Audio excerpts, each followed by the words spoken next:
রাজ্যে একের পর এক দুর্নীতি, নিম্নচাপের মতো দুর্নীতিও যেন কিছুতেই পিছু ছাড়ছে না বাংলার। কোনো না কোনোভাবে ঘুরে ফিরে আসছে দুর্নীতির জালে জড়িয়ে পড়া বাংলার ছবি। এর আগে যে কত দুর্নীতির সামনে এসেছে তা গুণে শেষ করা যাবে না। গরু পাচার, কয়লা পাচার, স্বাস্থ্যক্ষেত্রে দুর্নীতি, এই সমস্ত কেলেঙ্কারি তো আগেই হয়ে গিয়েছে। শিক্ষাক্ষেত্রে দুর্নীতি, রেশন ক্ষেত্রে দুর্নীতি সেও সামনে এসেছে, যেখানে রাজ্যের শাসক দলের একাধিক নেতা মন্ত্রীদেরও নাম জড়িয়েছে। তবে এবার আরও এক দুর্নীতি সামনে এসেছে, আর তা তদন্ত করতে মাঠে নেমে পড়েছে ইডির অফিসাররা। কি সেই দুর্নীতি, সেই সম্পর্কে জানলে অবাক হবেন। শহরে ফের ইডির তল্লাশি। মঙ্গলবার সাত সকালে বাংলার দিকে দিকে ইডির অভিযান। এবার রাজ্যের নামকরা এক বেসরকারি মেডিকেল কলেজে অ্যাডমিশন সংক্রান্ত দুর্নীতি নিয়ে অভিযান শুরু করেছে ইডি। সূত্র বলছে যে এতে করে নথি জাল করে দুর্নীতি করা হয়েছে বলেই অভিযোগ সামনে আসছে। ইডি সূত্রে খবর, এনআরআই কোটা মানে বাইরে থেকে পড়তে আসা যে কোটা রয়েছে, সেই কোটায় সমস্ত পড়ুয়ারা যারা ভর্তি হচ্ছেন সেখানেই নাকি দুর্নীতি হয়েছে। সেখানে জাল নথি তৈরি করে অ্যাডমিশন করানো হয়েছে বলে খবর। কলকাতা শহরের এক নামকরা বেসরকারি হাসপাতালে এই দুর্নীতি হয়েছে। আর সেই খবর পেয়ে মঙ্গলবার সাত সকালে অভিযান চালায় ইডির আধিকারিকরা। জানা গিয়েছে যে ইতিমধ্যেই গুরুত্বপূর্ণ নথিপত্র বাজেয়াপ্ত করা হয়েছে। আজ সকালে সল্টলেকের বিসি ব্লকের একাধিক আবাসনে হানা দেন ইডির আধিকারিকরা। সূত্রের খবর, কোটি কোটি টাকার বিনিময়ে জাল নথি দিয়ে একাধিক অযোগ্য যারা পড়ুয়ারা রয়েছেন তারা ভর্তি হয়েছেন।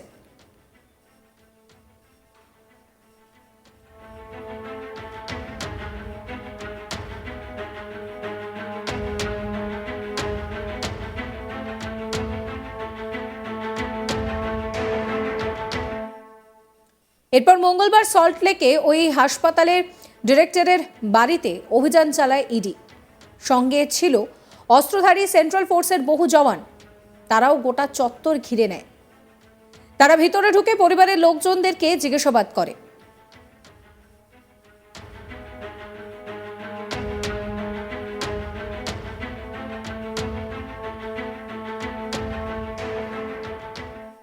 এই নিয়ে আমার কলিগ অরিন্দম ভট্টাচার্যের একটি রিপোর্ট দেখাবো আপনাদের। আবাসনের সামনে সল্টলেকের বিসি ব্লক BC-35 এই যে জায়গা ঠিকানা, এখানে কিন্তু এই যে কেপিসি মেডিকেল কলেজ তার যে ডিরেক্টর, তার আত্মীয়ার বাড়ি, তিনি বাড়িতে এই বাড়ি এখানেই থাকেন। এবং আজ সকালবেলায় কিন্তু ইডি আধিকারিকরা সেন্ট্রাল ফোর্সের জওয়ানদের সঙ্গে নিয়ে এখানে এসে উপস্থিত হয়েছে। এবং সূত্রের খবর, ইডির আধিকারিকরা ভেতরে কিন্তু তাকে জিজ্ঞাসাবাদ করছে, তার কাছ থেকে বিভিন্ন বিষয় জানতে চাইছে। এবং বাইরে আমি একবার দেখাতে চাইবো, বাইরে কিন্তু সেন্ট্রাল ফোর্সের জওয়ানরা দাঁড়িয়ে রয়েছে, তারা কিন্তু ভেতরে কাউকে ঢুকতে দিচ্ছে না বা ভেতর থেকে কাউকে বেরোতে দিচ্ছে না, জিজ্ঞাসাবাদ না করে বা তার পরিচয়পত্র না দেখে, বা সে কেন এখানে এসেছে বা সে কেন এখান থেকে বেরোতে চাইছে, এই সমস্ত বিষয়গুলো কিন্তু সেন্ট্রাল ফোর্সের জওয়ানরা খুঁটিয়ে দেখছে, তারপরেই কিন্তু কাউকে ভেতরে ঢুকতে দিচ্ছে। আর ভেতরে আমি যেটা বলছিলাম যে কেপিসি কলেজের একজন ডিরেক্টর, তার কিন্তু আত্মীয়া, সে এই বাড়িতে থাকে, এই বাড়ির ভেতরে একটি ফ্ল্যাটে থাকে। সেখানে কিন্তু এই মুহূর্তে ইডি আধিকারিকরা তল্লাশি চালাচ্ছে। এবং যেটা ইডি সূত্রে খবর, মূলত এই যে এনআরআই কোটায় যে ভর্তি, যে দুর্নীতি, যেখানে ভুয়ো সার্টিফিকেট তৈরি করে ভর্তি করা হতো বলে যে অভিযোগ, এবং কোটি কোটি টাকার যে তছরূপের যে অভিযোগ, অর্থাৎ টাকার বিনিময়ে ভর্তির যে অভিযোগ, সেই অভিযোগের ভিত্তিতে কিন্তু ইডি আধিকারিকরা এদিন রেড করছে, রাজ্যের বিভিন্ন জায়গায় রেড করছে, তার সঙ্গে কলকাতারও বিভিন্ন জায়গায় রেড করছে। রাজেশ যেরকম বলছিল একদমই ঠিক সেই রকমই এখানেও কিন্তু এই রেড চলছে। এখানে কেপিসি কলেজের ডিরেক্টরের আত্মীয়ার বাড়ি, তার বাড়িতেও কিন্তু এই মুহূর্তে রেড চলছে। দেখো, আমি তোমাকে আরেকবার চিত্রটা দেখাতে চাইবো। এখানে কিন্তু সেন্ট্রাল ফোর্সের যারা জওয়ান, তারা কিন্তু বাড়ির বাইরেটা বলা যেতে পারে প্রায় ঘিরে রেখেছে।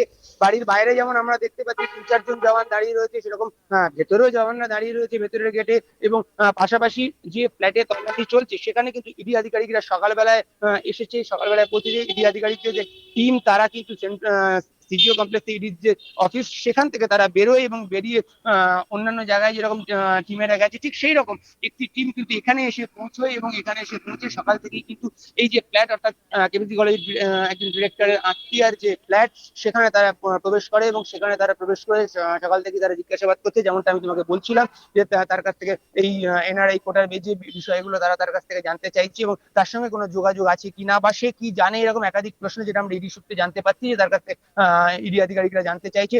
আর তুমি যে সেন্ট্রাল ফোর্সের কথা বললে একদমই ঠিক, যাতে কোনো রকম কোনো অসুবিধার সৃষ্টি না হয়। আমি যে চিত্রটা আরেকবার দেখাবো, যেখানে সেন্ট্রাল ফোর্সের জওয়ানরা দাঁড়িয়ে রয়েছে, বাড়ির বাইরে যাতে কেউ বাড়ির ভেতরে প্রবেশ করতে না পারে বা বাড়ির ভেতর থেকে কেউ যাতে বেরিয়ে আসতে না পারে। এবং সেক্ষেত্রে তারা কিন্তু যারা ভেতরে ঢুকতে চাইছে তাদের পরিচয়পত্র দেখতে চাইছে বা তাদের কাছ থেকে জানতে চাইছে যে কেন তারা এসেছে বা কার সাথে দেখা করতে চাইছে বা কি প্রয়োজনে দেখা করতে এসেছে, বা ভেতর থেকে যারা বেরোচ্ছে তাদেরকেও কিন্তু ঠিক সেই একইভাবে জিজ্ঞেস করছে যে সে কোথা থেকে এলো বা সে কেন বেরোতে চাইছে বা সে ভেতরে কোথায় ছিল বা কোন ফ্ল্যাটে ছিল। এরকম একাধিক প্রশ্ন কিন্তু সেন্ট্রাল ফোর্সের জওয়ানরা করছে, যাতে নিরাপত্তার বিষয়টা কিন্তু কোনো রকম কোনো গাফিলতি না হয় সেই দিকটাই কিন্তু তারা যথেষ্ট নজর রাখছে। যেমন ইডি আধিকারিকরা ভেতরে জিজ্ঞাসাবাদ করছে, ঠিক সেমনি পাশাপাশি বাইরের যে নিরাপত্তা সেই বিষয়টা কিন্তু সেন্ট্রাল ফোর্সের জওয়ানরা যথেষ্ট নজরে রাখছে। 2024 সালের সেপ্টেম্বর মাসে সুপ্রিম কোর্টে একটি মামলা ওঠে, পাঞ্জাবের একটি মামলা ওঠে, যে মামলাতে এই দুর্নীতির অভিযোগটা সামনে এসেছিল। এবং তখন সুপ্রিম কোর্টের বিচারপতির যে বেঞ্চ তারা কিন্তু জানিয়েছিল যে এই বিষয়টা অত্যন্ত গুরুত্বপূর্ণ বিষয় এবং এই বিষয়টাতে কিন্তু তদন্ত হওয়া প্রয়োজন। এরপর কিন্তু এই যে আর্থিক দুর্নীতি, সেই দুর্নীতির তদন্ত ইডি শুরু করে এবং এই দুর্নীতির ভার ইডি হাতে নেয় এবং ইডি হাতে নিয়ে এই দিন অর্থাৎ মঙ্গলবার দিন তারা কিন্তু রাজ্যের বিভিন্ন জায়গায় পৌঁছে গেছে। সোমবার রাত্রেই তারা ইডির যে তৃতীয় কমপ্লেক্স অফিস সেখান থেকে বেরোয় এবং একাধিক টিম বেরোয় এবং একাধিক টিম বেরিয়ে তারা একাধিক জায়গায় পৌঁছেছে। কলকাতার বিভিন্ন জায়গায় পৌঁছেছে। ঠিক সেরকম সল্টলেকের আমি যেখানটায় দাঁড়িয়ে আছি, আমি যেটা তোমাকে বলছিলাম, সল্টলেকের এই BC35 যে বাড়ি, এটি একটি আবাসনের মতনই বলা যেতে পারে। দুটো বিল্ডিং রয়েছে, এরই মধ্যে একটি ফ্ল্যাটে কেপিসি কলেজের যে একজন ডিরেক্টর তার আত্মীয় থাকেন, তার বাড়িতে কিন্তু এই মুহূর্তে এসে উপস্থিত হয়েছে এবং সেখানে কিন্তু তল্লাশি অভিযান করছে এবং তাকে জিজ্ঞাসাবাদ করছে। এবং ইডি সূত্রের খবর যে তার কাছে কিন্তু বিভিন্ন নথি ইডি আধিকারিকরা দেখতে চাইছে, বা তার সঙ্গে কি যোগাযোগ রয়েছে বা তার কাছে কোনো তথ্য বা কিছু আছে কিনা, সেরকম একাধিক প্রশ্ন কিন্তু তাকে করছে, এরকমটা কিন্তু আমরা ইডি সূত্রে জানতে পারছি। আবাসনের সামনে সল্টলেকের BC35 এই যে জায়গা ঠিকানা, এখানে কিন্তু এই যে কেপিসি মেডিকেল কলেজ তার যে ডিরেক্টর তার আত্মীয়ার বাড়ি। রাজ্যে একের পর এক দুর্নীতি, বাংলা থেকে যেন দুর্নীতির ছায়া কিছুতেই কাটছে না। কোনো না কোনোভাবে ঘুরে ফিরে সেই দুর্নীতির জালে জড়িয়ে পড়ছে বাংলা। এর আগে কত যে দুর্নীতি হয়েছে তা গুণে শেষ করা যাবে না। গরু পাচার, কয়লা পাচার, এই সমস্ত কেলেঙ্কারি তো আগেই হয়েছে। তারপর শিক্ষাক্ষেত্রে দুর্নীতি, রেশনে দুর্নীতি। এবার এই সমস্ত দুর্নীতিতে দেখা গিয়েছে যে রাজ্যের শাসক দলের একাধিক নেতা মন্ত্রীরা তারা কিন্তু এই দুর্নীতির সঙ্গে যুক্ত হয়েছেন।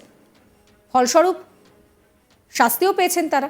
এবার এই নতুন দুর্নীতিতে ফের তল্লাশি অভিযান শুরু হয়েছে রাজ্য জুড়ে।